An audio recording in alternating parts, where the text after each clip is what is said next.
facilitators along with Mary Johnson, Winston Robinson, Jackie Edwards Walton, Natalie McElrath, who is our timekeeper. Please give her your respect when she holds up her card.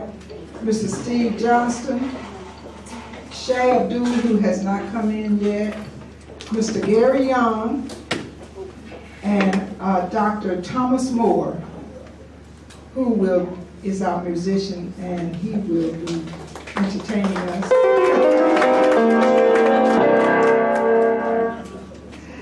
And we would like to ask, we'd like to start off with a word of prayer. So we're going to ask Ken Coombs if he would lead us in a word. Bishop Ken Coombs, if he would lead us in a word of prayer.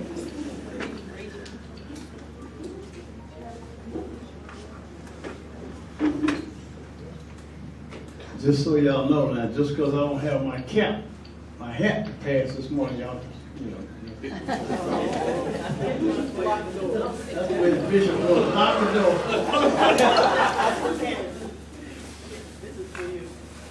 Oh, yeah. Thank you. Thank you. My daughter's the head of school at Trinity Episcopal Academy, and her mom sent me a cap. So, if y'all got any kids looking for a good private school, Trinity is the stick. Y'all check it out. But that's not why I'm here. I'm up here to offer a prayer. And as all of you know, I'm so happy when I wake up in the morning because it's a new day and another chance. And the chance is always up to us as to how we take advantage of the grace given to us. So while they're coming in, I'll just talk a little bit more, but nonetheless, all of us at some point in time have some degree of faith in something, somebody, and so mine happens to be through a Christian belief, and for those of you who may not necessarily be Christian, you still have faith. And there's one God that we all serve in various ways, and so however you serve yours, may He answer your prayers. Let us pray.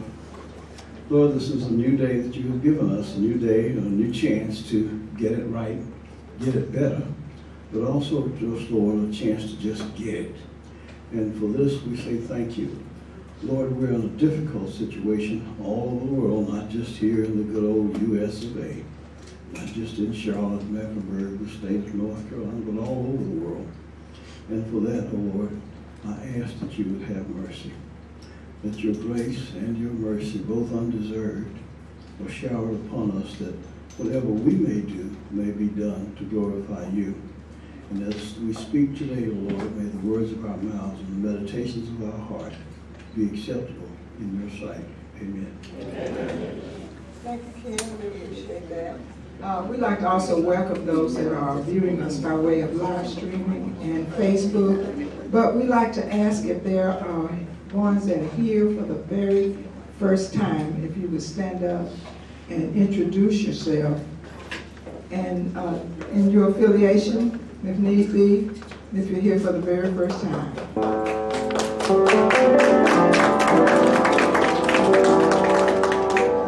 Hello everyone, I'm Adrian Wright. I'm here with my daughter Jasmine Wright.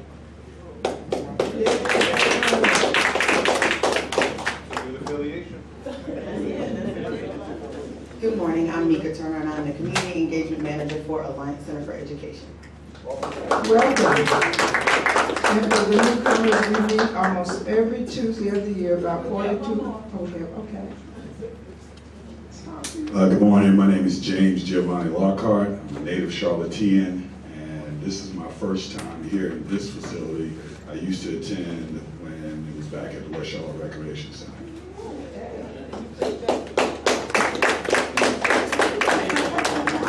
And we invite you all to come back. We meet at least 42 to 47 Tuesdays throughout the year. So, and we have some outstanding speakers, and we invite you to come back or view us by live streaming at Sarah Stevenson or Tuesday Forum on your websites. And we ask you to come back and invite others to come with you. We also have a time of silence. We ask everybody to silence your phone. I guess I need to do mine as well. Okay, we want to pay tribute to the sponsor of our breakfast this morning. Will you please stand? And just as a note, we are trying to serve breakfast every second Tuesday of the month. And we are trying to get have an opportunity for the young folk to come in and just network as we go through this. Now this morning, as I said, this is Mental Health Month, and we want to make sure that we are aware of what's happening, particularly in our community. And what I like to do is start off with the introductions, and we'll start on this end, and you can talk a little bit about yourself, young lady, and pass it on down to everybody else.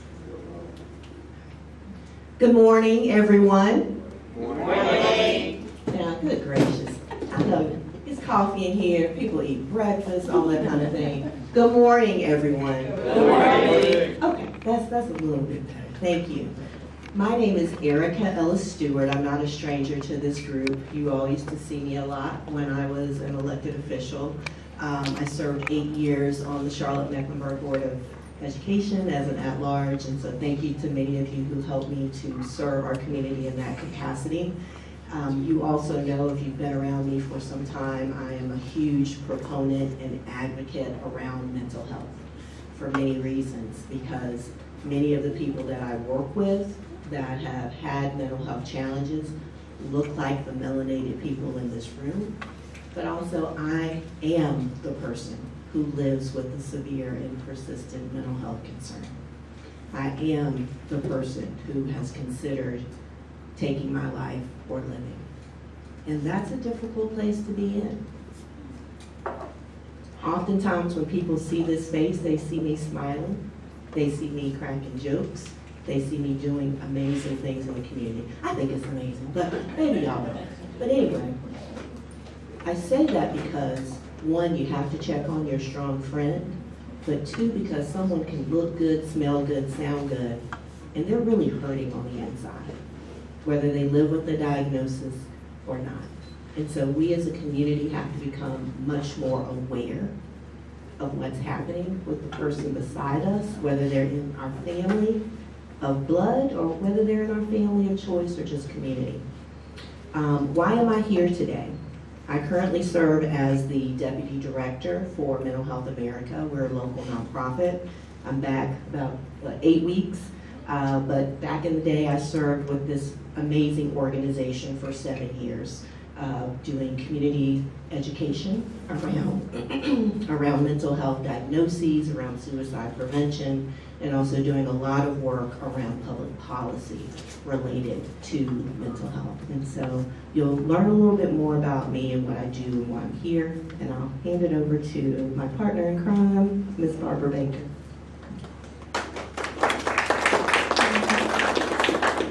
Excuse me, just one minute, something that I failed to share, just about newcomers. The way we facilitate the Tuesday Forum is that they will present, and we facilitate the question and answering session once they present.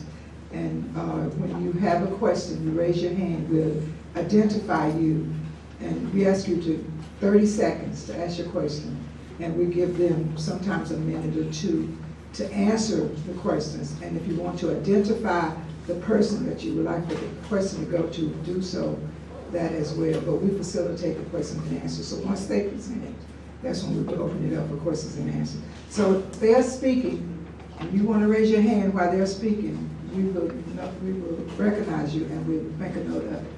Thank you. Hello everyone, my name is Barbara Baker, and I am also a part of Mental Health America of the Central Carolinas. I've been a part of mental health since, well, it's been 15 years, so it's a long time. So of course I love what I do. Again, I am Barbara Baker. I am the Parent Voice Program Manager there. And so what I do is I supervise family partners and family partner navigators. As we go throughout this session, I will explain in more detail of what family partners and family partner navigators do for families in the community.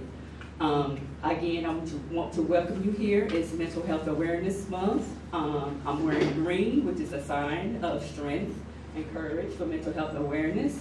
And I'm very passionate about what I do. I have a child who has mental health challenges. And he's not a child anymore, but you know, as mom, you always be a child.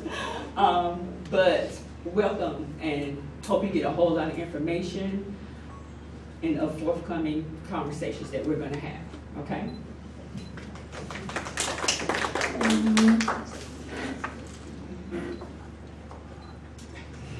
Good morning, everyone. My name is Lebecki Bro, and I am the founder and executive director of Let's Talk About the Autism Center.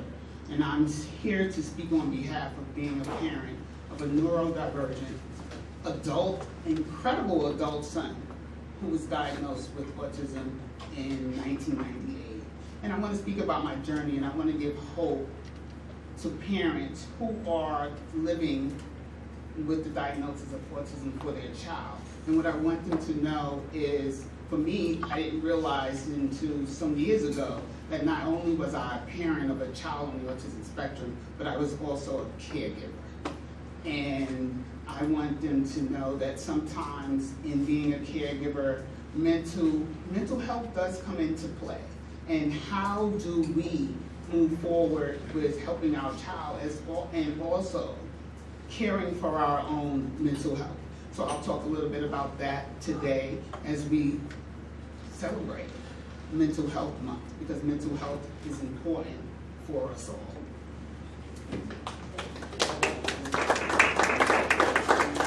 So I'm Diana Merrifield, and I just feel so blessed and humbled to be a part of this panel today, actually, because Erica taught me one of the most valuable skills I have in my little arsenal here, QPR, back, really good timing, February 2020, and then pivoted to teaching suicide prevention online for a lot of people all throughout COVID. And then, what I was going to say, I've been involved as a volunteer in the mental health space, coming from a community advocate. You know, in 2012, in the community I live in, we lost 5 people to suicide, and it really activated a bunch of us parents and people that, you know, the people that always say yes and always get involved. And we decided that we needed to really activate and talk about mental health issues and suicide in our community. So I've been involved that way, and I represent we've had struggles in our family, for sure, but what I like to talk about is how mental health affects the whole community. It affects the workplace. It affects all of us. And I love what Erica also said about, you know, check in on your strong people, because it is the strong people that we don't suspect are living with some kind of chronic mental illness. You know, we talk about in the youth space that it's the head cheerleader and the football quarterback that are struggling. And we're always so surprised when something happens. So I'm here from that perspective. I'm now currently the board chair for Charlotte NAMI. NAMI is also a national organization advocating and educating on mental health awareness. And something I really want to talk about today before I pass the microphone off is our new program, the Mental Health Navigator. And that's something we're rolling out in July, and hopefully we're all going to be involved with that. Thank you all for having me today. Good morning. I'm not going to stand. I'm not actually officially on the panel, but Ms. Jackie was like, come on up here. So I'm actually I'm Io Johnson. I'm Executive Director of Mental Health America of Central Carolinas. So I get the privilege of serving with and for Erica and Barbara there, and they're going to talk more about what we offer. Ms. Jackie asked me to just really talk about how I got here, because I did not address that last year when I was on the panel, and I did put this panel together. So thank you all for coming, and thank you for being here. So how I got here, my grandfather is actually born and raised in Charlotte. His name is Willie Meeks, and his brother Johnny is the great-grandfather of the national champion and NCAA cover of Sports Illustrated, my little big cousin Kennedy Meeks. So we, my family is from the Ford, Beatty's Ford. 90% of probably 95% of my family went to West Charlotte High School. My grandfather at some point decided, well, I think after he went to the military, he never really came back to Charlotte full time. So he raised my mom and my aunt in New York. So I'm a native New Yorker, but I used to come to Charlotte in the summer. So my mother came to Charlotte every summer because it was important to my grandfather that we know our Southern roots. So I grew up just kind of running around in the summers for Beatty's Ford. So that's actually how I got here. I came here 7 years ago. I just got tired of the Northeast winters, and Charlotte has always felt like my second home, so I just came on back home. And my mom don't really want much to do with the South anymore, so she still lives in New Jersey, but I still have a lot of cousins here and a big network of family that meets plans. So that is how I got here. I'm going to turn it over to this panel. I'm going to go sit back in my seat, and thank you all again for coming.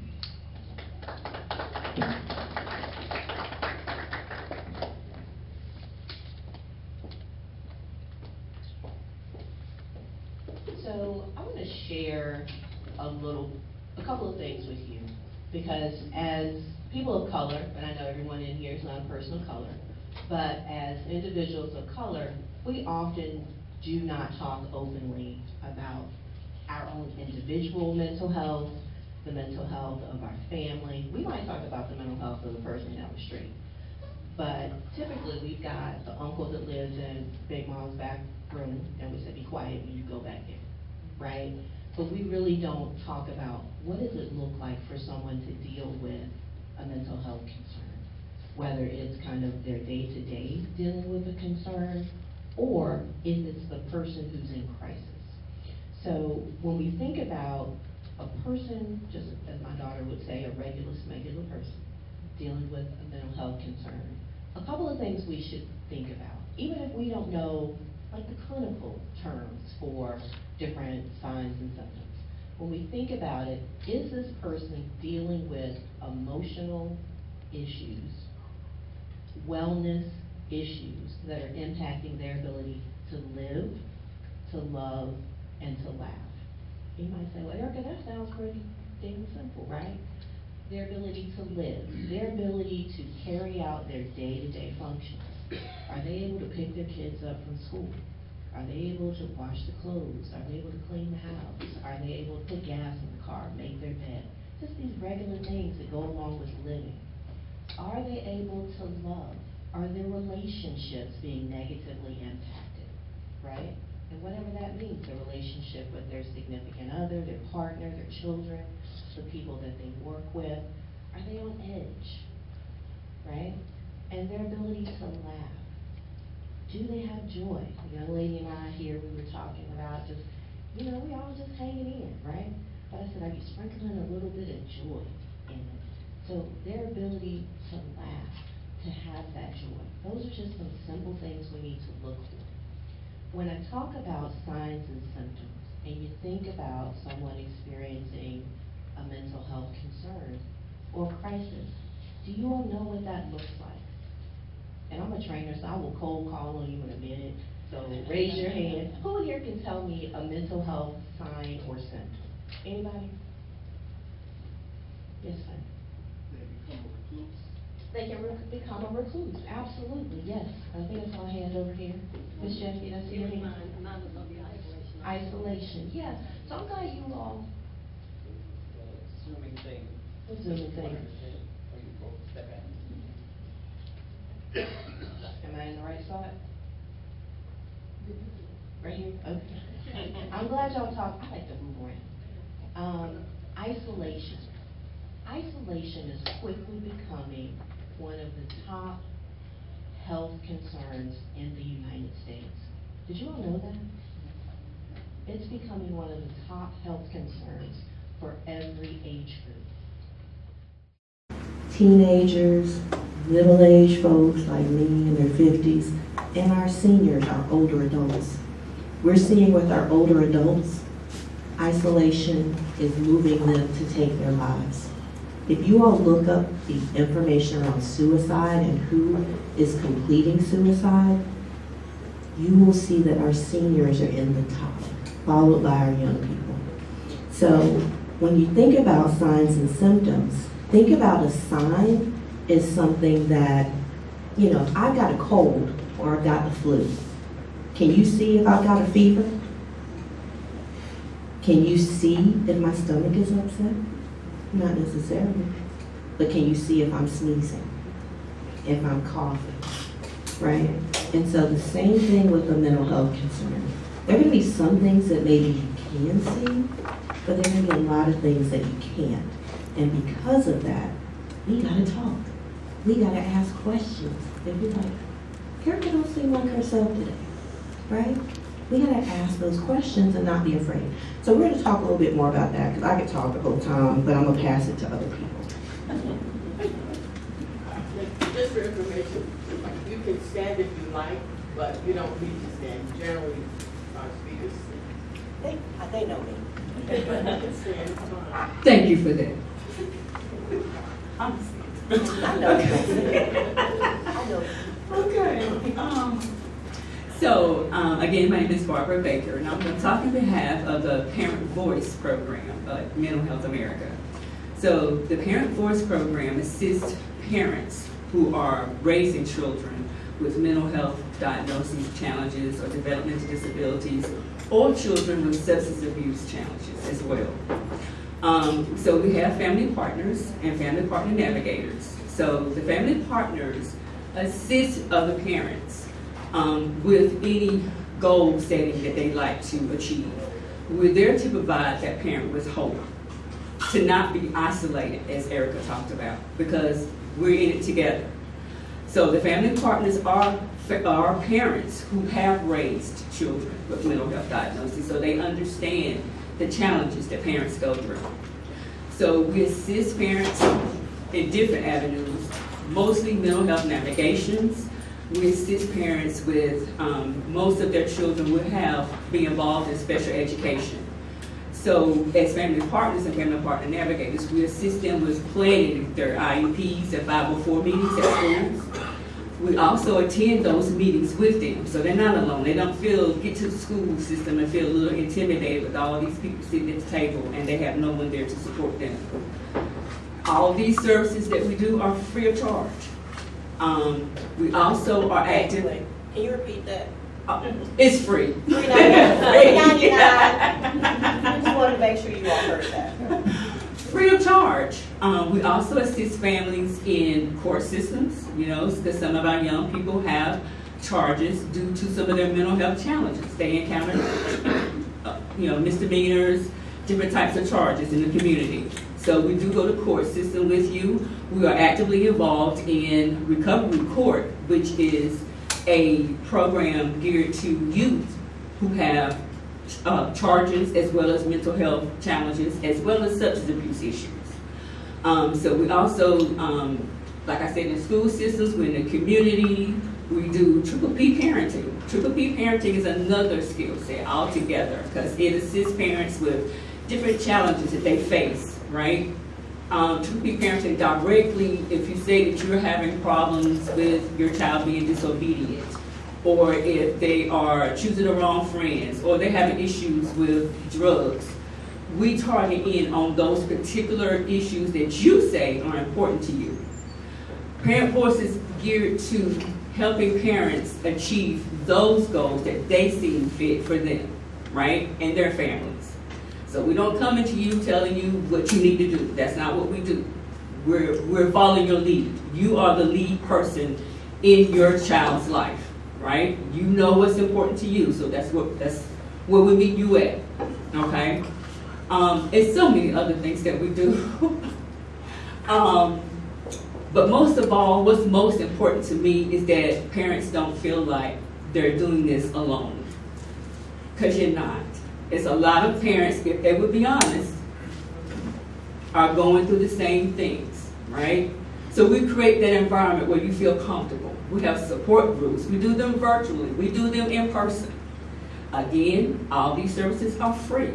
There's no reason for anyone to feel alone, right? Because we're going through this together as a community. Anybody have any additional questions for me? Because I know I talk pretty fast. Okay. Thank you. Good morning again. My name is Lebecky Rowe, and as I stated, I am the founder and executive director of Let's Talk About It, the Autism Center. And we have some of the same services as Mental Health America. And as a parent of a child on the autism spectrum, I know how sometimes parents can feel unseen. They feel like they may be doing it alone, and it's hard to ask for help. So you stay to yourself. What I want to say to parents is you have to utilize your tribe. You have people who are willing to help. And if you are a parent, if you are a family member of a parent or a caregiver of a person on the autism spectrum, reach out. Ask them, how can I help? Don't be afraid to assist. Don't be afraid to speak or converse with that child that's on the spectrum. And my organization was born out of a need to support and give guidance and understanding to families like mine. Because I know how it is to get the diagnosis, how I felt. Lean into your feelings. It's okay. That's what we want parents to know.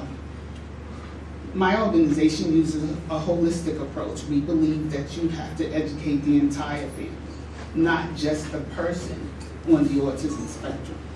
Not just the person on the autism spectrum, you have to educate the entire family.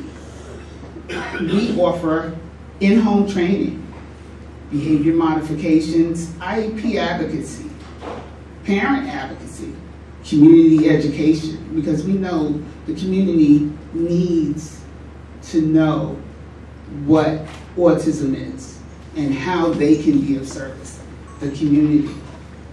We have a new program that we are launching, and it's called PEERS. And PEERS is a program for the education and enrichment of relationship building for persons on the autism spectrum. That's what it is. Because sometimes our kids who are on the autism spectrum can feel isolated. It's difficult for them to make friends. And this is this will be an interactive workshop. And we're launching it in July. I want to say June, July. Because God has blessed us where we're moving into a location where we can offer this service. Parents, you are not alone in this journey. And one thing I forgot to say is that I wrote a book, and it's called Spectrum of a Journey. It shares my insights on my journey, and it's a guided journal for parents with children on the autism spectrum. Again, parents, you are not alone in this journey. Thank you, Becky.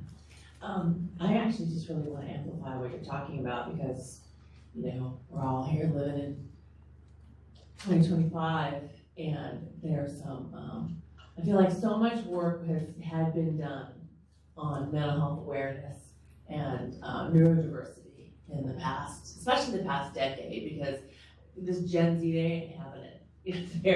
They're aware of what's going on in the world and in their brains and with their peers, and so they're talking about it a lot more because they have to. And we've made a lot of work, and now I think we're backtracking in some ways. So I just want to amplify, especially with brain health, but people on the autism spectrum in our family, we're all on it, a little bit to a lot, and it can be really isolating. And that brings up the other thing I want to address, that we know Davidson Lifeline, before I was with NAMI Charlotte, and NAMI stands for National Alliance on Mental Illness. We sponsored some research, and we were able to find out more than income, more than transportation, more than access. The number one reason why people don't get help is stigma, because they think they're the only one going through whatever they're going through. But as soon as you scratch the surface, as soon as you start talking about it, as soon as you start asking that friend, how are you doing, you find out, well, I'm going through it, my husband, myself, I need some help. My child, I'm walking this walk with them. Everybody, I mean, the number is 1 in 4 people are struggling with mental health. So, or at one time or another in their lifetime. So the stuff we do at NAMI Charlotte, I'm really proud. We're working really hard. We have increased our budget. Actually, I can't do the math. We are just growing. We've gone from 1 paid employee last year to 8 paid employees this year because we are sponsoring. The number one thing we do is our programming. So we have peer-to-peer classes. That's a finite 8-week class. People who living with mental health take our training, and then mental health challenges take our training and then lead classes with other people that are also living with mental health challenges. Family to Family, it's another 8-week class that instructs people how to support your family, how to support your loved one, and taught by people who have walked that walk. And then we have ongoing support groups along the same, family to family, peer to peer. We have education in the classroom called Ending the Silence, which is generally, does touch on some suicide prevention, but it talks about mental health in general. We're trying really hard, as Erica knows, this is a real uphill battle, trying to get into the CMS, just to talk a little bit, but as you know, with some of the state law changes, near impossible to get into public school classrooms in the states. Private schools, charter schools, a different story, but anyway, so we need volunteers to help staff these support groups. We have 120 volunteers currently, and we have more, we have a lot of support groups. Some areas where we don't have as many support groups are the north part of the county and the east part of the county. But we're working hard to increase our number of volunteers and support groups.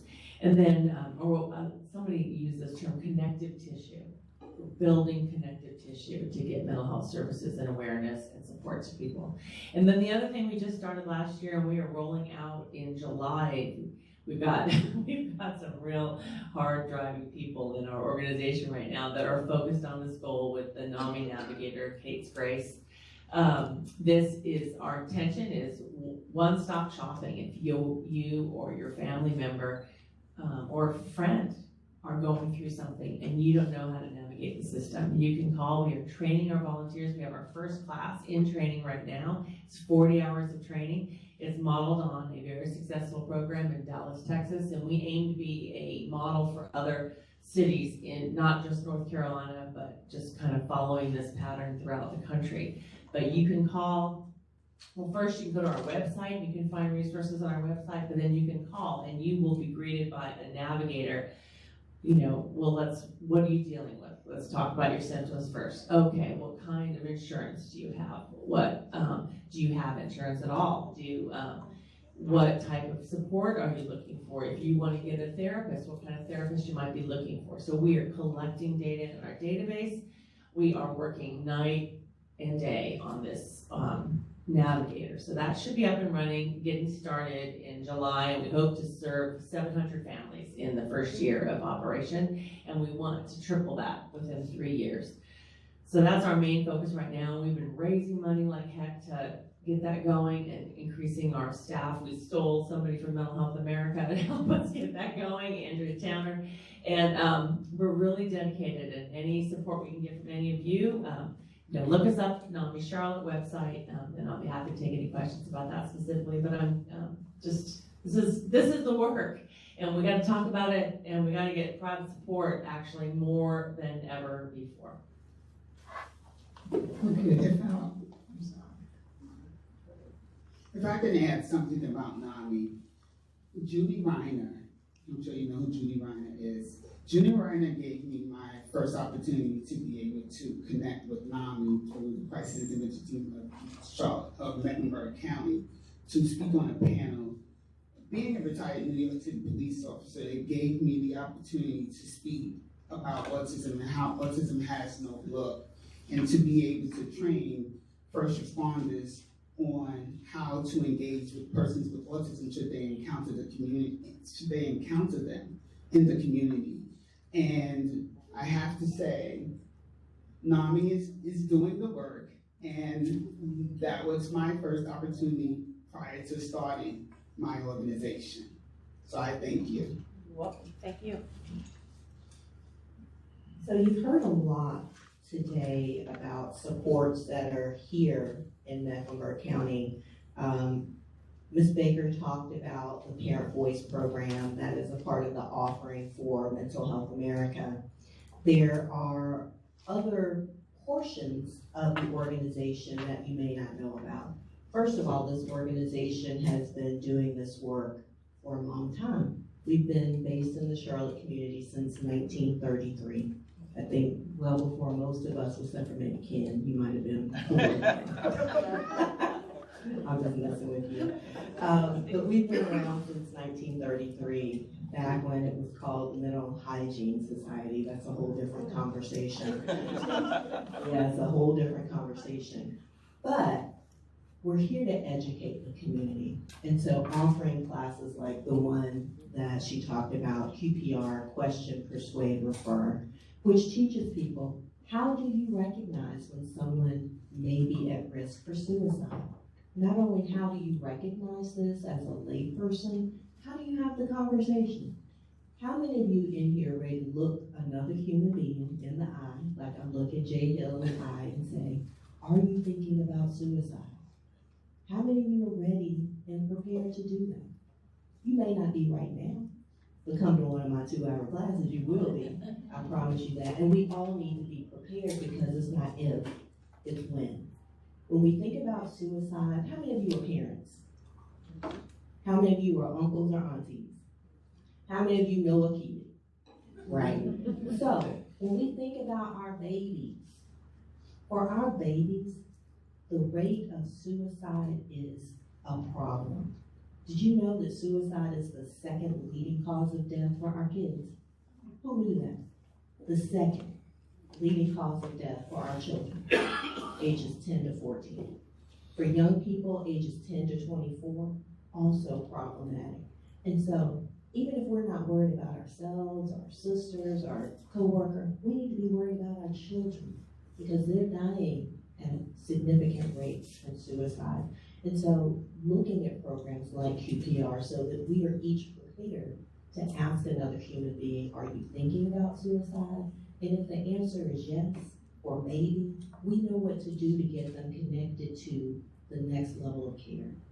Programs like Mental Health First Aid, which teach you what does it look like when someone's dealing with anxiety, when they're dealing with depression. What does schizophrenia look like? What does bipolar disorder look like? And what are the facts as opposed to the rumors? Because we've talked a lot about stigma. People don't want to talk about it because they're afraid they're going to be judged. And so educating ourselves and making sure the people around us are educated around mental health is so incredibly important because guess what? Not so you have something to talk about at a party, but so you can be a part of saving someone's life. And I truly mean that. My team knows that last week, a week and a half ago, May 1st, it was May 1st. It was the first day of Mental Health Awareness Month. I rolled over in my bed, I had a text message from my girlfriend, and it said, I need help. I need help.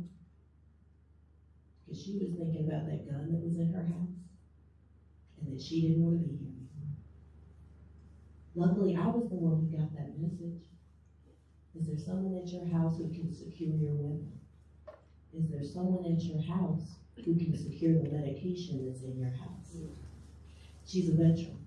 She's a mother. All right. I said, are you thinking about suicide? She said, yes, I need help. That day we got her to the VA. You have to be willing to ask that question because it can very well mean that you're saving someone's life. Right? You don't have to have letters behind your name or in front of your name to save a life. You just have to be willing to show up and to ask a question. And MHA can help you learn how to have that conversation. Barbara talked about Parent Voice. Someone back here, Ms. Jackie and the gentleman here talked about isolation. We have programs that work with adults around social isolation, whether they have a clinical diagnosis or they're right there on the edge. We know that social isolation is a problem that can impact someone's emotional well-being. Also, counseling.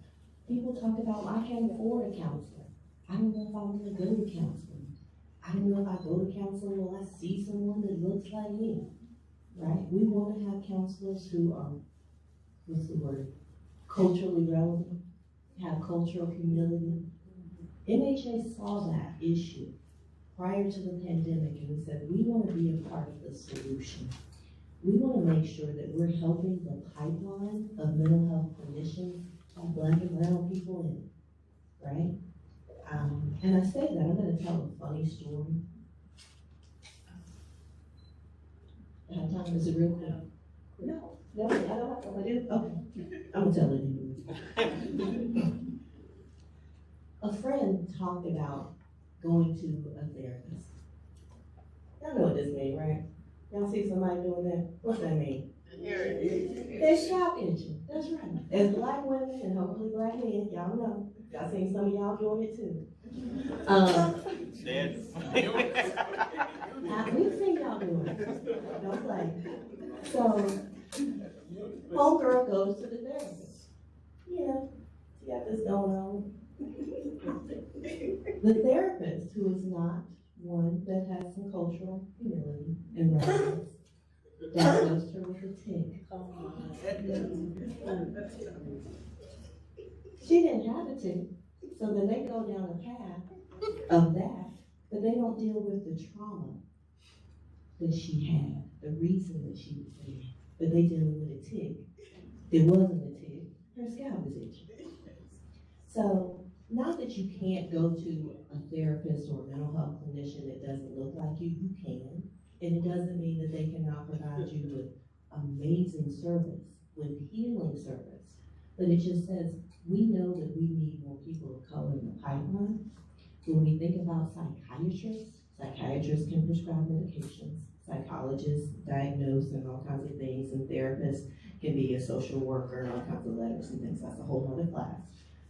But when we think about psychiatrists, less than 1% are of color in the United States. Less than 1%. When we think about therapists, it's like 8-9%.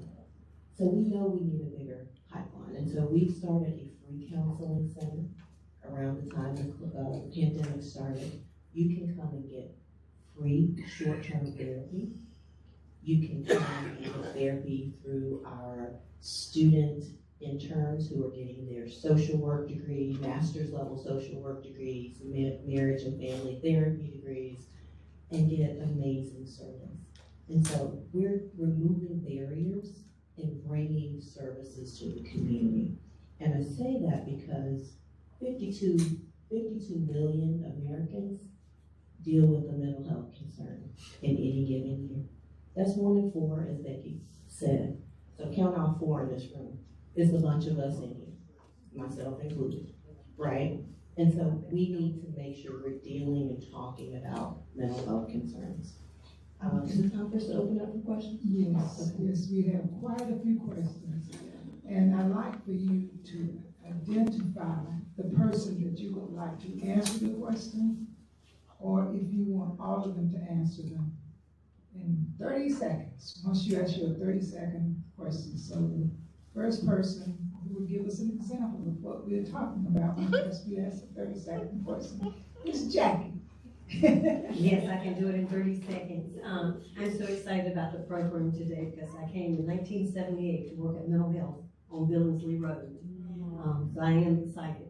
My question is, Ola Neighbors has sponsored 2 programs in the city, and I attended them. I loved them. And they brought in storytellers, and it was just a wonderful way to open things up. And Barbara, I'll let you answer this because I know Erica can answer. What's the question? Oh, Storytellers. yes, MHA definitely has storytellers. We have amazing storytellers. And they come from all types of background, of course, different experiences. So yes, we do have storytellers. We also have coffee conversations monthly where our storytellers. Hold it close. Oh, I'm sorry. When you're finding this room, it's the people that are watching online that can't hear you. So we do have storytellers that come to our coffee conversations and share their stories, as well in the community. Thank you. Ken. For the sake of full disclosure, 1979, I believe it was August, 1979, I went through some deep depression and considered suicide myself. However, I figured out real quickly what that problem was and I got rid of it.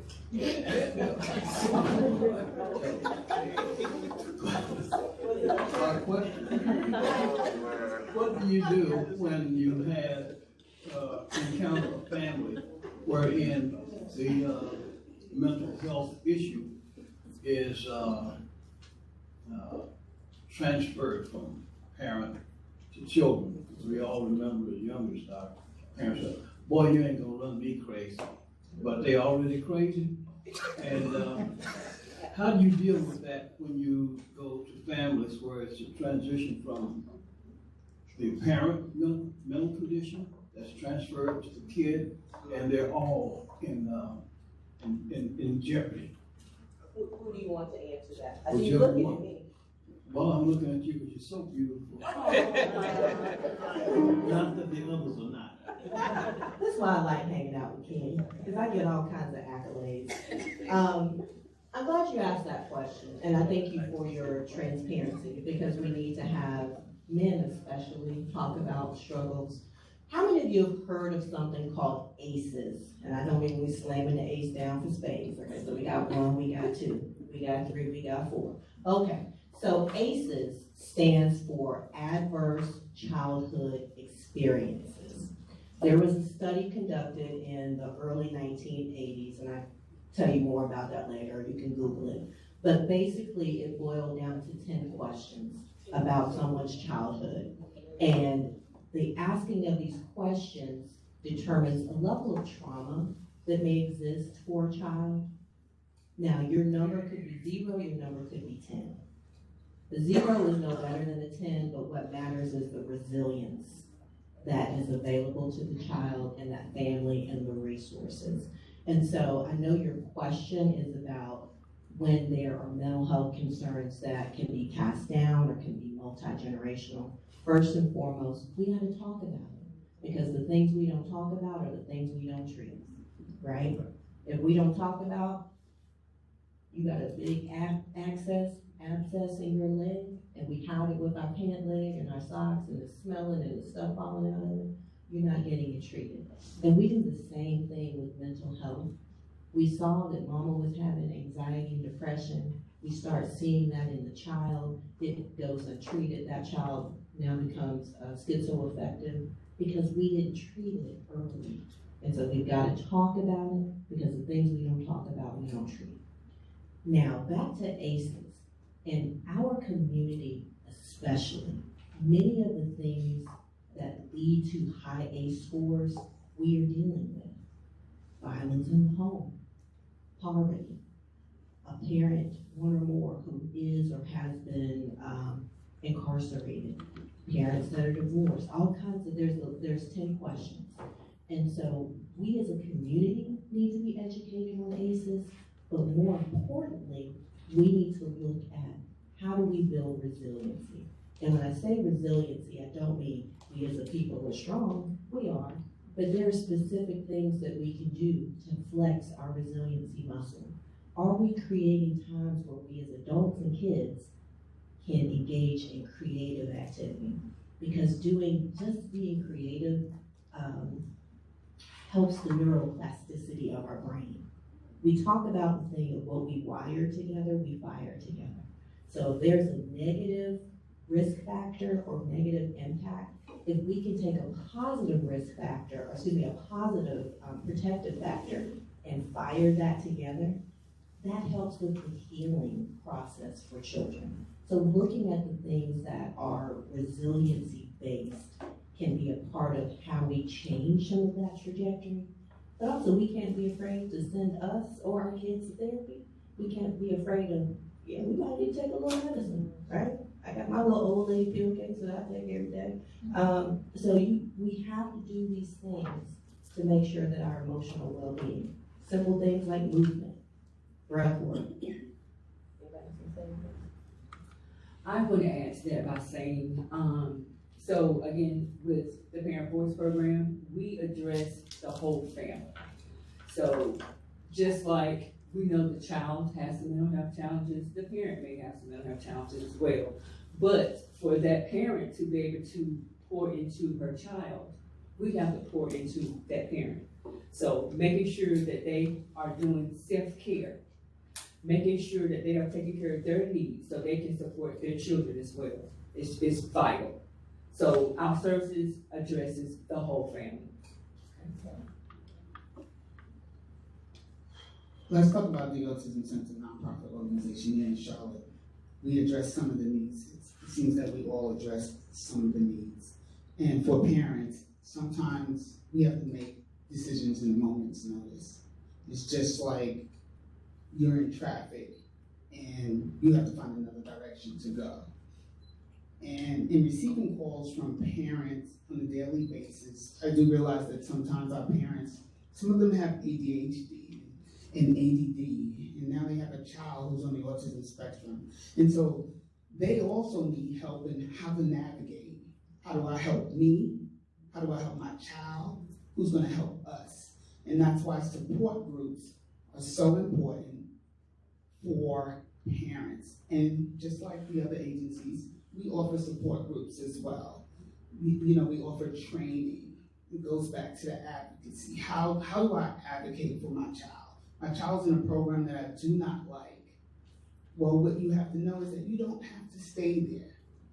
Take a deep breath, right? Take it all in and try to make a decision based on your need, not the need of the organization that you are now associated with, because you can leave. You're not stuck there. And sometimes it's hard getting parents to understand that. You do not have to stay in a place that you feel unseen and unheard. Really important advice. I was just thinking what we were talking before about storytelling. And one of the most important things my previous organization did, but it was relevant to men's mental health and storytelling. And we were approached with an idea to bring in this celebrity golfer who has really struggled with his mental health and addiction issues. And I, at first, was like, oh my, we can't use our resources that way. But then I thought, how do we talk to, I live up in Davidson, North Carolina. How do we talk to these golfers, right, who are parenting children? And we have high rates of, the mental health curve is U-shaped. People at the top of the economic spectrum have the same rates of mental health issues as the lower part of the spectrum. And so we brought him in, and we started, he told his story, and then we started having all kinds of conversations and people asking for help about, well, actually, I think that I might have a problem with addiction, or how do I help my child better? So it opened up so many more powerful conversations just by this one man telling his story. And then, secondly, just with ACEs and parenting, me seeing a therapist for the first time during COVID, because I was losing my mind with everybody in my family of 5 was in the same space. I'm sure a lot of people have the same experience. And I started seeing a therapist for the first time and was able to identify just this one thing. I was adopted. How that was affecting all my relationships in a way that it was unhealthy, but it wasn't destructive. And just knowing that, okay, that's why I do this, is I'm seeking this, and this comes from this childhood experience. I was able to change it, I was able to work on that, and then I was able to change my relationship with my kids in a positive way and help them deal with the things that they were dealing with. So treating the whole family is so essential. Treating, it's so trite, the story put your mask on first and then help your child, but it is so true, helping the parents. And that speaks to generational mental health. Because if you're not dealing with it yourself, your kids are gonna deal with it, for sure. Just as a point, we're going to run out of time if all of you answer every question. Fair. So if we can just kind of stick to the question, everybody tell a story. What's the next question? They're gonna get. Okay. Yeah, I got it.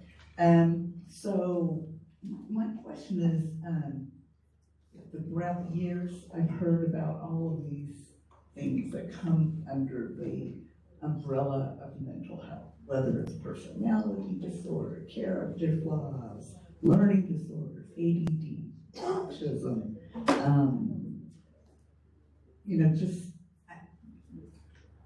I just wonder, can all of these things be fixed? I ask that because I'm going to use Ted Bundy as an example, right? He killed, 30 people or something. And they say that he had a mental health disorder. Can he be fixed? Would he have been able to be fixed? Who do you want to answer that question? I don't know. Who? Okay. You can, because I know you. I got that look. I'm actually glad you asked that question. I'm not familiar with his specific diagnosis, but I'm glad you tied mental health and violence, because often when something happens in our world, whether it's a mass shooting or a serial killer, the first thing that comes up is, what's their mental health diagnosis? And I want to say this in this room. People who live with a mental health diagnosis are 6 times more likely to be the victim of violence than to be the perpetrator of violence. Let me say that again.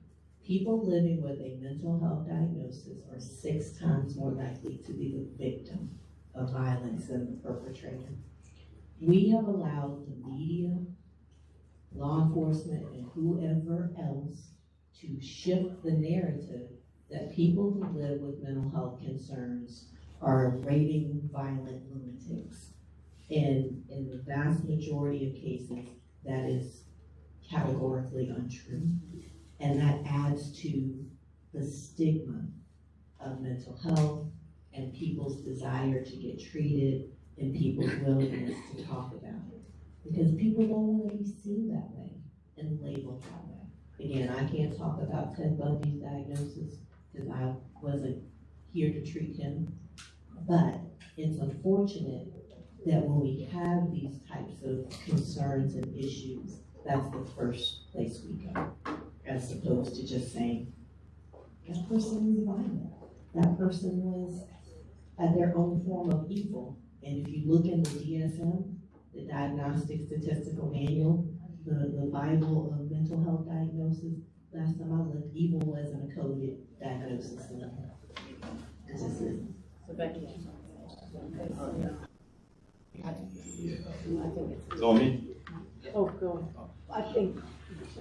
Hey, this question is for the panel, but Erica, I'd love for you to start and we can pass it down. Real quick, can you all give us some real life instruction for individuals who are where we see someone and we know like something is going on there. I know I had a girlfriend in college where I was like, she's not diagnosed, but something's definitely going on right now. But that child that has a father or uncle who snaps at them just, when they're asking a simple question, like you have folks that don't want to get help. So how can you advise the everyday person that knows someone that needs support? What tools do they activate to be able to get someone some help?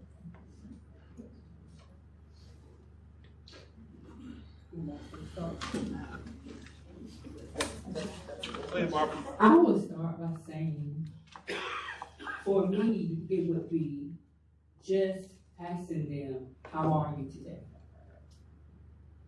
If you start with just, how are you today? When you see that person that you feel like something's just not right, just ask them, how are you today? Because you can't imagine how that would make them feel that someone cared about how they're feeling today. Once you get them to talking, you'll find ways to assist them as you're talking to them, because they're going to begin to open up to you. How are you today is powerful, more than I can ever tell you. Because how many of you have got up in the morning and walked out the house, headed to work, but you were having a bad day, okay? Your coffee got spilled all over your clothes. Something happened, right? But if somebody was to stop and they noticed that you had this look on your face and they just said, how are you today? Is everything okay? Means a lot. Okay. I would say, do not be afraid to be vulnerable yourself. Right? Talk about your day. Talk about your experiences. And when you can ask questions without putting a person on a defense. Because if you put me on a defense, then I'm going to respond in a way that you didn't expect. Or maybe you did expect. But it's just about, like Barbara said, how are you doing today? How was your day? And then talk about your day. And then say, man, sometimes my mental health be having me going through the roof. And that may spark something in them to open up to you. Or you can talk about how you started therapy, because we know in the Black community, we kind of look down on therapy. I'm big on therapy, because you can go there, leave it in that room, and leave out. And you feel a whole lot better because you are releasing it.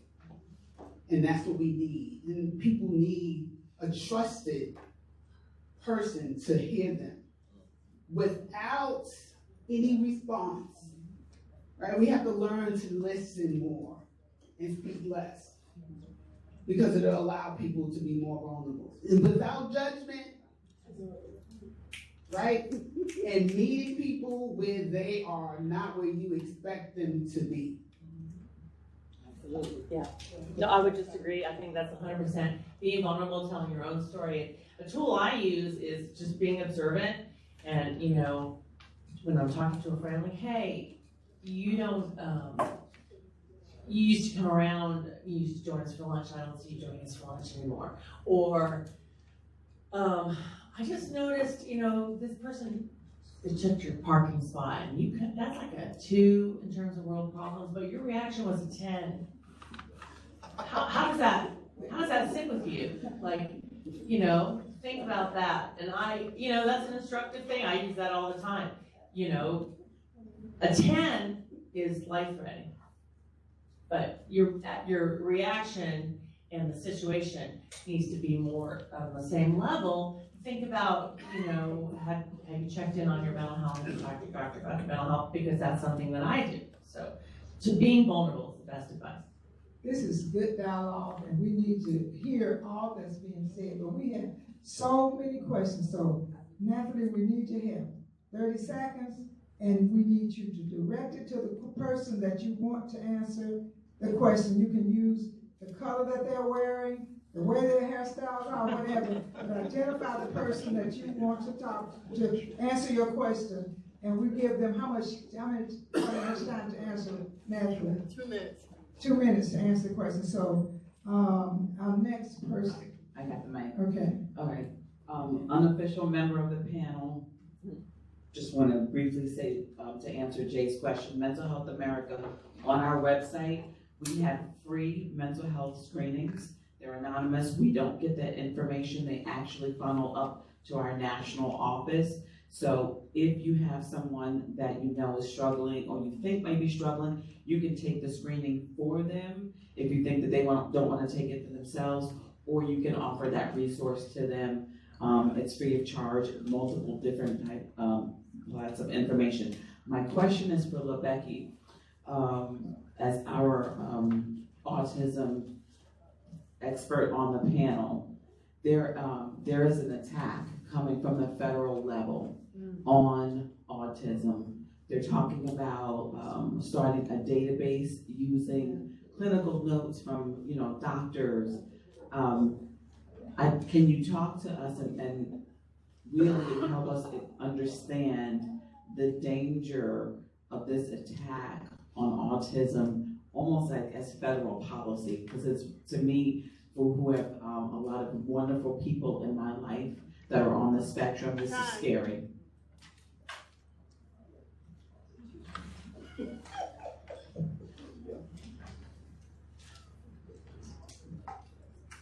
What I would say to that is, I need parents to be in tune, to be mindful, to know their child, what their child is capable of. When we have neurotypical children, we have expectations. So we must set expectations for our neurodiverse individuals as well. We have to set boundaries, we have to have expectations, we have to put success plans in place, right? Success looks different for us all. And just know that your child is capable. Do not allow lawmakers or teachers or doctors to get into your head to tell you what your kid is capable of. Policy is policy, but policy can be rewritten. And as long as we advocate and continue to advocate, in July, we are going to the Capitol to speak to autism. And that gives us the ability to help change the trajectory of the policies that that may or may not be written, right? Is it rhetoric? I don't know, but I don't like to get political. What I will say is no one can tell you about your kid, because once upon a time I had someone try to tell me about mine, and I have to say they were wrong. Totally, totally wrong. So advocate. Parents need to advocate. You need to speak up. Do not be afraid. Use your resources. All of us are a resource here in this room. You have family members. My time is up. Good morning. My question is for Erica. Just in the vein of your analogy that you use about the cold.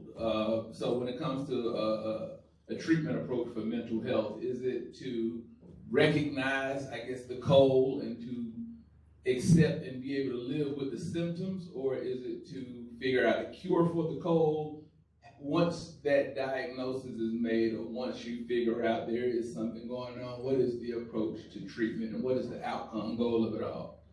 That's an excellent question. And so first I'll say mental health is health, right? We talk about physical health and mental health, but mental health is health, right? What happens here affects our body. What happens in our body affects here.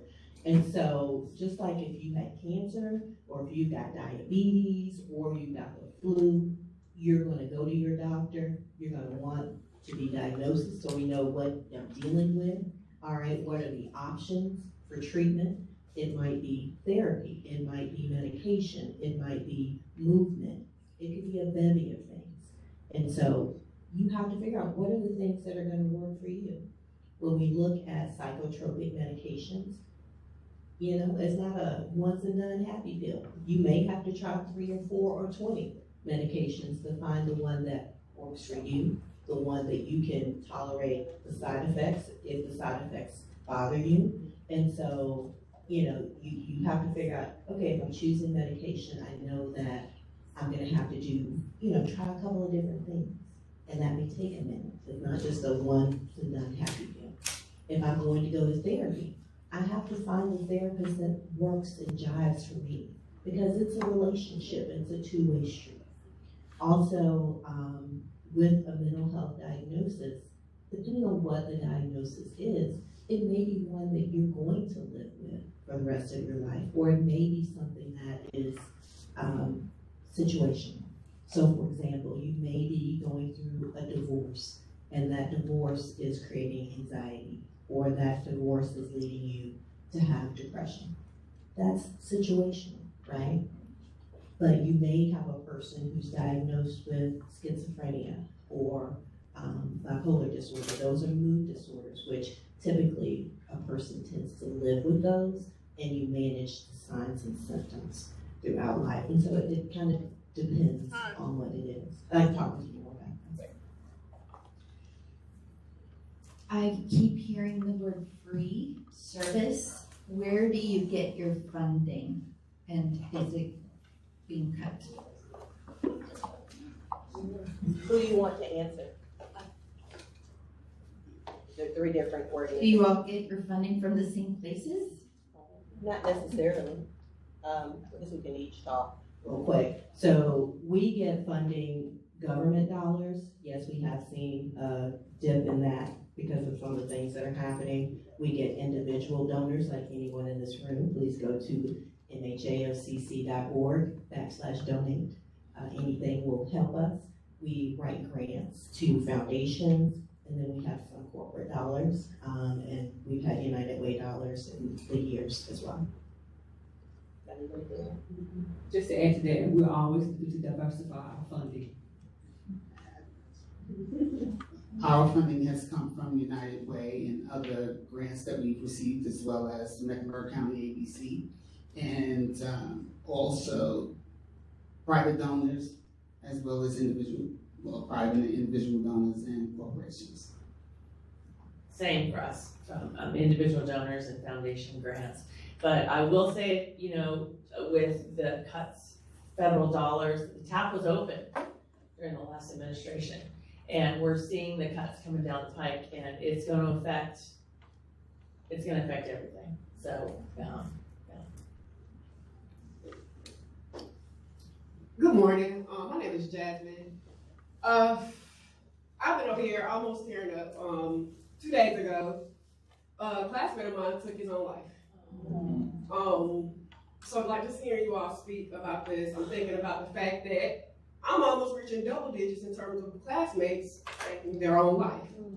So I'm curious, you mentioned, Ms. Erica, some of the resources, but I'm curious if, especially since the mental health is something that we can't see, like, and it's something that you really do have to have conversations with folks about. You kind of answered it a bit with your trainings, but I'm curious, what other resources, what questions, what is it can we do to kind of ask these, or like, how can you find out if somebody getting ready to take their own life? I did have another person who she expressed it, me and my sister, we spoke with her about it, we even called her mom, took her to the hospital, but with this last cat, he was just dancing and, you know, so I'm curious, what other resources, what is it that some everyday person like myself can do to kind of see all these things? A regular person, all of us, you can take a QPR course. It's 90 minutes, 2 hours out of your life to talk about what does it look like when a person is considering, and what can each of us do? How do we ask that question? Because it's not if, it's when you have to ask another person, are you thinking about suicide? It's not if, it's when. And so we all need that toolkit of how to have the conversation and the willingness to have the conversation. Also, each of you can take a mental health first aid course. What does it look like when someone's dealing with a mental health concern? But it really is, we have to start having the conversations. Because as I said before, your friend was dancing, people look good, smell good, sound good. You're like, damn, they're good. But they're not. We think about our friend, Miss America. Right? I knew her. Right? And so we have to start having these conversations, because suicide is real. In our community, it is real. Each of you needs to go read the Ring the Alarm report that the Congressional Black Caucus put out on Black youth suicide. I think you'll be amazed at the data of what's happening in our community around suicide. So we have to start having these conversations. Because if we don't, people are leaving this earth. And I'm so sorry about your friends.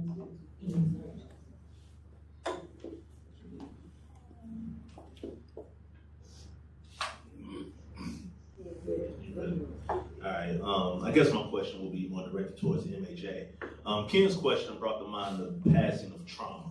My daughter did an IB project last year entitled Killing Teen Violence, which statistically highlighted that violent crime grades were higher in the areas of Charlotte with lower AMIs.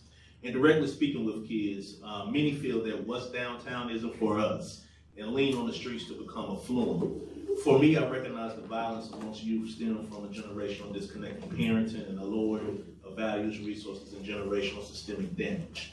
I know that you have the resources there at your place, but do you have programs where you go into neighborhoods or community rec centers like Tuck, Sugar Creek, etc., to reach the kids or families that don't have the ability to come to you? Yes. Yes, we do. I'm glad you asked that question. And you're right. Helping to connect with teens, to me, comes with that parenting education. So I talked a little bit about Triple P parenting. So what we have done is we go to different regions. We go to different zones in Charlotte to set up parenting discussion groups. So you're able to sign up, and again, these services are free. And we talk about different ways to connect with teens. You know, whether you're how to deal with conflicts, how to help teens talk to you more, and how to also give them that platform to talk, because that's important. Everyone wants to be heard. It's like parents want to be heard. Youth want to be heard. So you have to create that environment where your youth feel comfortable in talking to you about any and everything, right? And sometimes that's hard for parents to do, but I think when you think of whether your kids will connect to the community in the wrong format, go out and find the wrong friends, right? Then you mentally think about, I need to create this environment for my child to talk, right? Giving them the floor. How was your day? What happened tragic in your life today? Or what was challenging in your life today? How can I help you with that? Those things are important. As parents, we may not always agree with how our child is feeling or what they're talking about, but allowing them to express themselves is definitely the key. You have to allow them to express themselves. And then, yes, you go around about way and give your vibe, your feeling about it, right? But allowing them to do so is so important. Because if we don't listen to them, the street will listen to them, right? Thank you. Hello. In the years 23 and 24, my organization received a grant from the Mecklenburg County ABC Board. And with that grant, we were able to go into 10 high schools and speak to students about alcohol, drugs, and mental health. That allowed us to, I had a licensed clinical social worker, I had a drug and alcohol counselor, I had myself as a retired police officer, and I had someone 10 to 12 years out of high school who experienced active addiction. And we went in and we had a conversation with the youth. It allowed us to go in and sit with 50 to 75 youth in a room and speak about how drugs, alcohol, and mental health play into each other. It allowed us to be vulnerable, right? Because as adults, we like to pretend like we never made mistakes. So it allowed me to share where I started. I didn't start out like this. I started out as a kid, and I made mistakes, and I did things, but I didn't have social media. to look back on. And so it's about giving kids a voice, hearing them, because this generation, Gen Z, they are about it. And they're gonna speak up and they're gonna speak out. And you have no other alternative but to hear them. Because they are going to get their voices across. And we have to allow them, because how many of you want someone to say, hey, how was your day? What has life experience been like for you? These kids have life experience. They just may be in the 12th grade, but they have life experience. Their thoughts are not their parents' thoughts once they leave home and start school. All right, before your question, y'all, this is the lightning round. We have about 5 more questions in a little over 8 minutes. So as quickly as you can, one person please answer and keep it under a minute if you can. Hello. Hello, can you hear me? Yes, we can hear you. Hello, I'm Shamaria, and I recently wrote a book called Follow the Joy, Find the Genius, Emotional Intelligence Keys to Unlock Your Path to Fulfillment. I realized that emotional intelligence is often left out of the conversation as it relates to mental health, so I wanted to find out if any of your organizations offer any programs or curriculum related to emotional intelligence as a preventative and course-corrected method. Yes, EQ is incredibly important, and I think we don't talk about it enough, because that's the thing that all of us can be aware of. Our emotional intelligence, there are so many assessments out here on the planet that we can take to get a sense of where are we personally with our EQ. I'm actually an EQ practitioner, EQ 360 and EQI. And so just to know where we are with our own EQ and what we can do to improve that can improve our own emotional well-being, but also often the well-being of the people around us, because we act off chain. So I encourage people to learn more about where they are. And again, there are a lot of free assessments. I think you'll see that as we go and kind of continue to revamp our programming, we'll do some more specific things around that offering. And I think you'll also begin to see more of this in the workplace, because I think that's where a lot of workplace challenges occur, is because of a lack of EQ. All right, Ms. Darnell. Okay, Diana Mary Gill. Yes. You talked about families and program coming up with, to serve maybe 700 families. How does mental health address the homeless population in terms of determining what their needs are and how you can address the needs to help them get out of that situation? That's a great question. And I'm not sure I know exactly how to answer that, because I think, I'm sure you're probably aware, because you asked the question, that homelessness is so multifaceted. There's so many different reasons why people are homeless. Sometimes it's just somebody has just had a bad string of bad luck, or on the other end, they're living with a chronic mental illness. So our organization specifically, because oftentimes people that are homeless don't have access to technology to find out about us.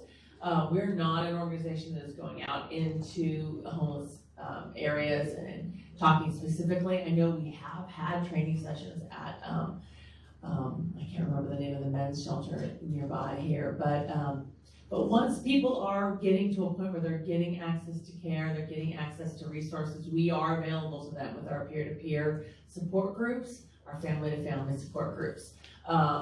But we're not specifically, we don't have any programs that are specifically addressing homelessness, but we are, as an organization, very much aware of the link between mild to severe mental health challenges and homelessness. Thank you. Hi, could you keep the mic? My question is Sure. for you as well. Okay. Thank you all so much. My name is Cole. I work with NC Congress. We work with the Latino population all over the state in Mecklenburg County.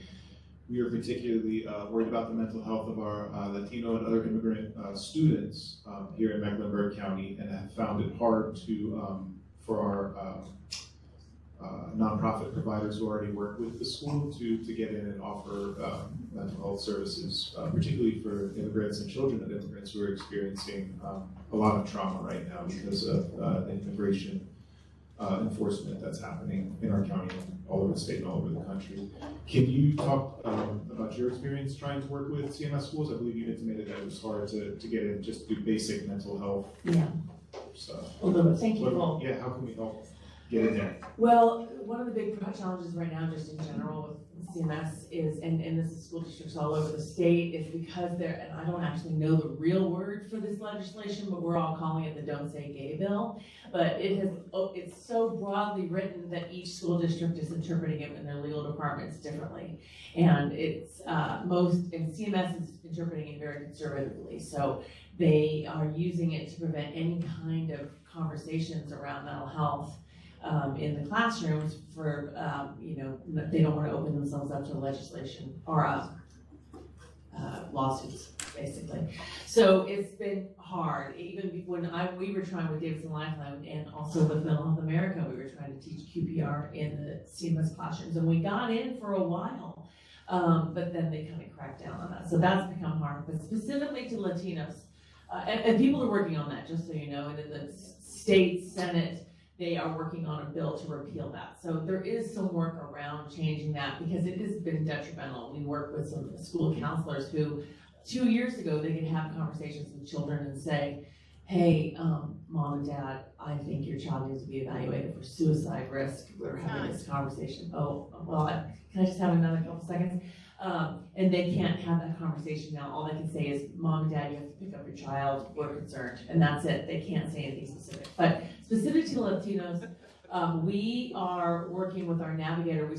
We have a new board member, Luis Ramos, who is Latino of descent, and has worked with us to increase our exposure and translate our website and our volunteers. We will have volunteers speaking Spanish, and our website will be in Spanish because it is a growing part of our community. So thank you for asking that, Cole. I appreciate that.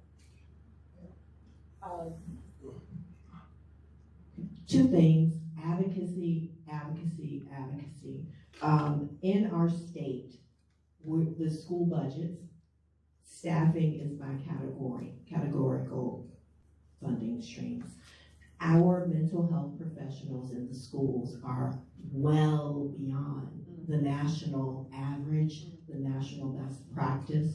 So school counselors on average have a caseload of anywhere from 750 to 1,500. The national best average says they should have a caseload of about 250 kids, and lower than that if they're dealing with kids with trauma. Same thing for school psychologists. On average, they have a caseload of roughly about 500 kids. They should also have a caseload of about 250. And so our advocacy needs to go back to those categorical funding categories so that we can get that back in line, and they can actually provide clinical services, whether it's the Latino students or students in general. All right, closing us out, we got Robert, then Brittany. Good morning. My question is for you, Ms. LeBeck. I have a nephew that is autistic, and I was wondering a couple things. One, do you find that with autism, that the isolation seems to be the same as a person that's not with autism? I ask that because my nephew is always isolated. It's like what he does. And do you find that the parents end up with mental health issues because of the strain that having that child places on them? First, I would ask, how old is your nephew? He's 19 now. He's 19. So did he graduate high school? He did. He did. Okay. Yes. Then he works. He's high functioning. Okay, so he's high functioning. So he's working. So he's out in the world, experiencing the world, and living it as a neurotypical person. And so when you say he's isolated, do you mean he works and comes home? And in his room.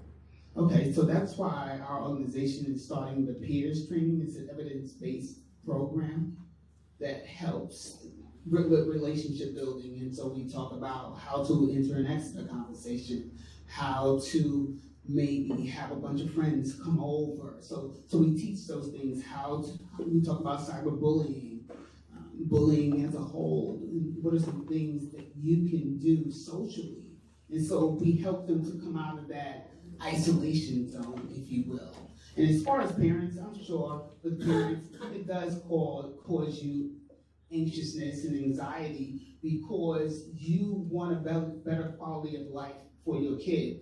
And we deal with the what if, what can I do? Because me, myself, the same thing. Have I done enough, right, for my kids to be included socially? And again, that's why we're starting this peers training, and we look forward to it evolving because it's needed. All right, y'all, it is 10:01. If you have to leave, please, we understand. Please do so respectfully. I got you. We have two more questions in the room. First, Howard, then we're gonna close it out with Brittany. Yes, this book was written for children. It's also shown great results for adults also. The Silva Mind Control Method. As either of you are you familiar with that book, The Silva Mind Control Method by Jose Silva? Okay, that's a no all around. All right, Brittany. Good morning, Brittany Chanel here. I have a quick question. You all mentioned two common groups of parents and children. What kind of emotional intelligence and literacy that can be given to parents or children for prevention and management for daily uses? Well, I've written a book called Spectrum of a Journey, and it's a guided journal for parents with neurodivergent kids, right? So I don't just want to say this for individuals, children on the autism spectrum. It can be used for anyone that's a caregiver. And it's 100 prompts. So it guides you on how to go about advocacy and helping your child to be successful. Because in our homes, we set the tone. It's just like a teacher on the first day of school. They have to set the tone. And we have to do that for our kids as well. And because our kids may have a disability, it does not mean that we don't treat them like we would our neurotypical kid. We have the same expectations. Any other books anybody would recommend? Okay. Well, I would just say there's a lot of just developing a routine, a daily routine that helps your mental health, finding out what works for you. If that's taking a walk outside or taking a walk at night before you go to bed.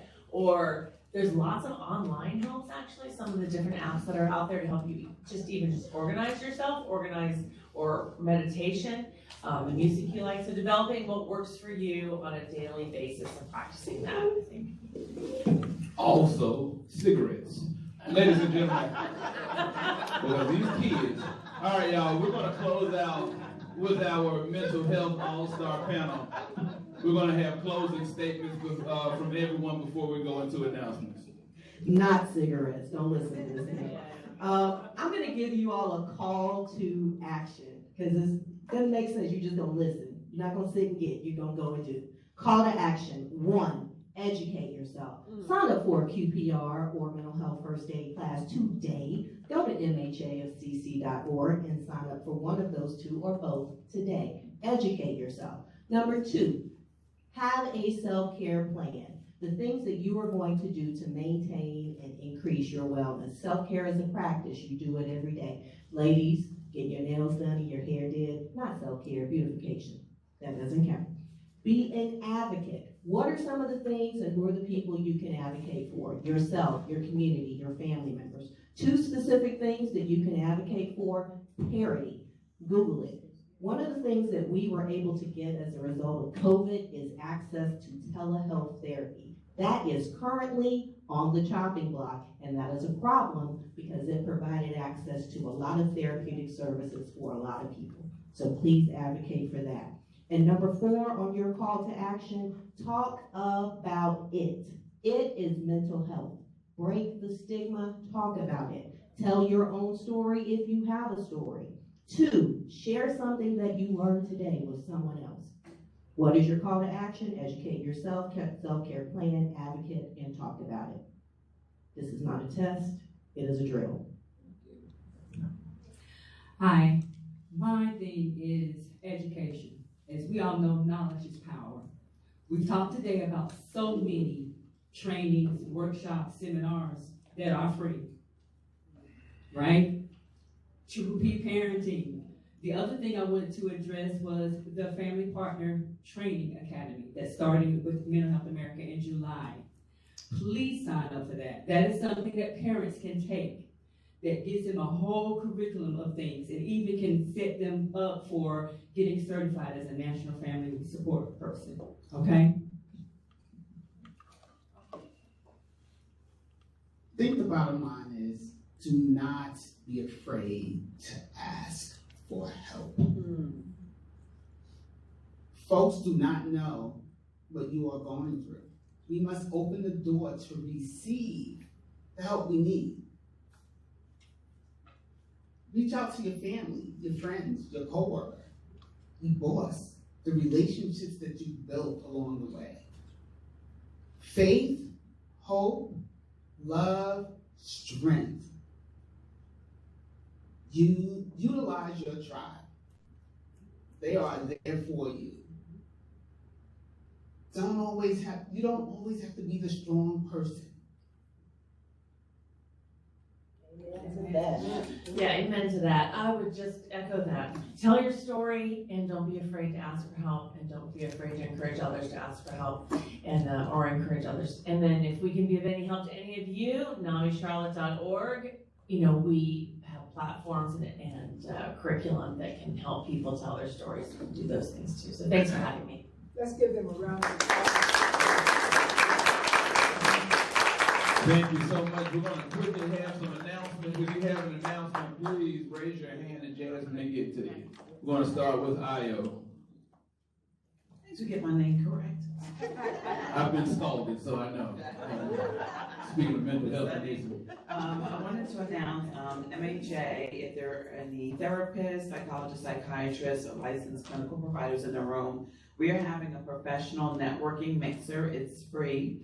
It is at the Culinary Dropout on Tuesday, May 20th at 6 o'clock p.m. I have a QR code you can come and scan if you want to register. Again, it is free.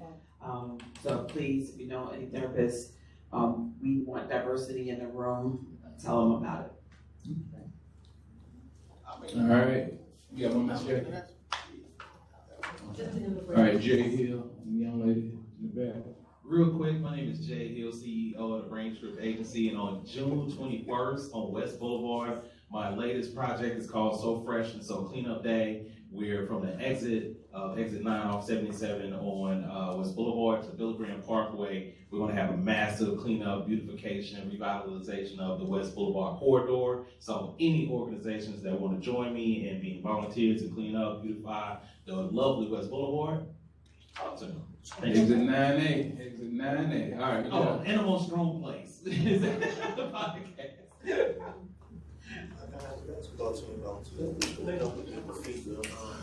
Again, my name is James Giovanni Lockhart. I just want to let you guys know that I do have a podcast called The Forecast with Jim Rico. I am Jim Rico. And basically, everything that you guys are discussing today is what I try to talk about on my podcast, the things that we are not talking about amongst ourselves. So you guys can reach me on whatever platform you listen to podcasts on. It's audio only, but it's The Fordcast after Beatties Ford Road, which are where I'm from, with Jim Rico. Thanks.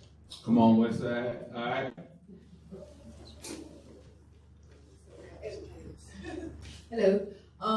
My name is Alexis King. I work for the North Carolina Association of Educators for the Charlotte local.